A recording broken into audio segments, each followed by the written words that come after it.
Cricket से जुड़ी तमाम खबरें, वर्ल्ड रिकॉर्ड, आईसीसी रैंकिंग और आने वाली सीरीज के शेड्यूल से बाखबर रहने के लिए सब्सक्राइब करें बी ऑफिशियल चैनल को और दबाएं बेल के बटन को ताकि आप हमारी लेटेस्ट वीडियो सबसे पहले देख सकें।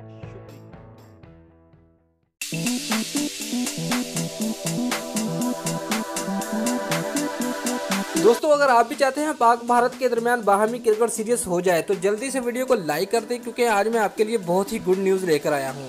व्यूअर्स, भारतीय हटदर्मी की बर्फ पिघलने लगी। ग्रीन शर्ट्स के खिलाफ सीरीज के लिए मोदी सरकार ने अपने बोर्ड को खत लिख दिया है। व्यूअर्स, रिपोर्ट के मुताबिक मोदी सरकार ने भारतीय क्रिकेट बोर्ड को खत लिखा। सरकारी चिट्ठी में पाक भारत सीरीज का ग्रीन सिग्नल। रोड़े अटकाने वाली हुकूमत हकाम को क्रिकेट डुप्लेसी का टारगेट मिल गया। भारतीय बोर्ड अब सरकार का जवाब ही आईसीसी में जमा करवाएगा। मुआहदे के मुताबिक पाक भारत दो तरफा सीरीज से फरार पर पीसीबी ने सख्त एक्शन लिया, जिस पर आईसीसी ने भी भारतीय बोर्ड से आंखें फेर ली। व्यूअर्स, पाकिस्तान की भारतीय बोर्ड के खिलाफ भारी माली नुकसान का पूरा करने की कानूनी जंग ने हट दर्म भारत के सारे भरम तोड़ दिए। क्रिकेट हरकों का कहना है कि उम्मीद है कि जल्द क्रिकेट शौकीन को पाक भारत मुकाबला देखने को मिलेगा।